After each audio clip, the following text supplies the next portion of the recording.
महतारी आए हो दुआरी नावल तोर गोहरावा नावल तोरी गोहरावा गाई नावल तोरी गोहरावा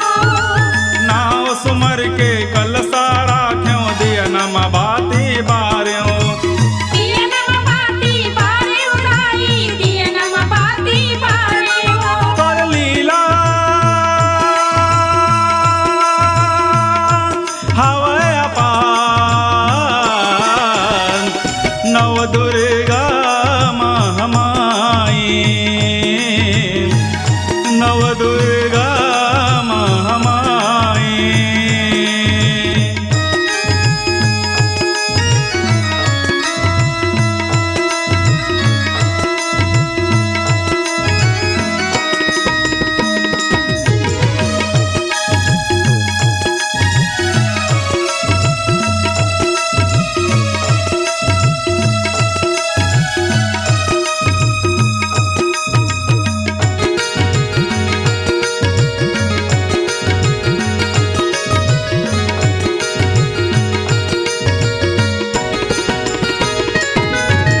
नवराती माँ दिन भर दाई दरस बलगे कतार वो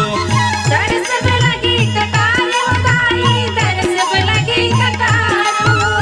शक्ति तोरे अपार वो दाई कोनो न पावे पार वो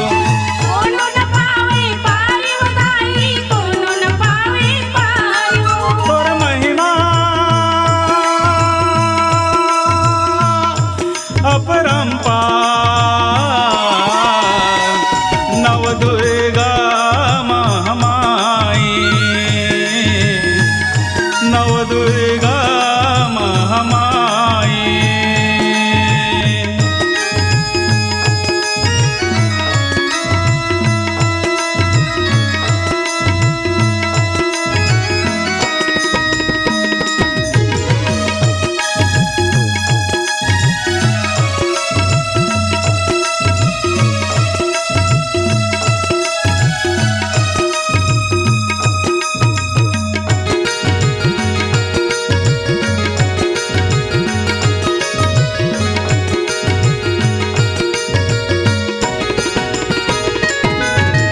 नारियर धूप पान सुपारी लाली चुनरी लाए हो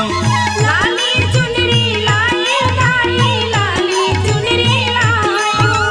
बिंदिया टिकली जोड़ा नरियर दाई तोला चढ़ाए हो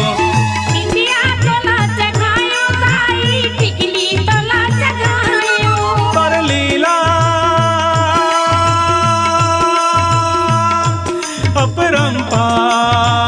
अपरंपार नव दुर्गा महामाई नव दुर्गा महामाई नव दुर्गा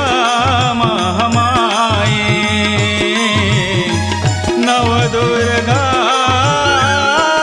महामाई जोत जवारा दई के मंदिर में जी हाँ आज ही ले आइए जेबीबी म्यूजिक मस्तूरी की शानदार भक्तिमय प्रस्तुति जोत जवारा दाई के मंदिर में जिसे अपने सुमधुर स्वर से सजाया है रूपेश कुमार सोनी ने। तो चलिए इस नवरात्र हम सभी रूपेश कुमार सोनी जी के सुमधुर वाणी से माता रानी के भजनों का आनंद लें। Contact number 9165700872। इस सुमधुर आवाज को आपके बीच लाया है JBB music Sukhdev Sahu recording centre Masturi ने। Mobile number 7898730151 9754520566।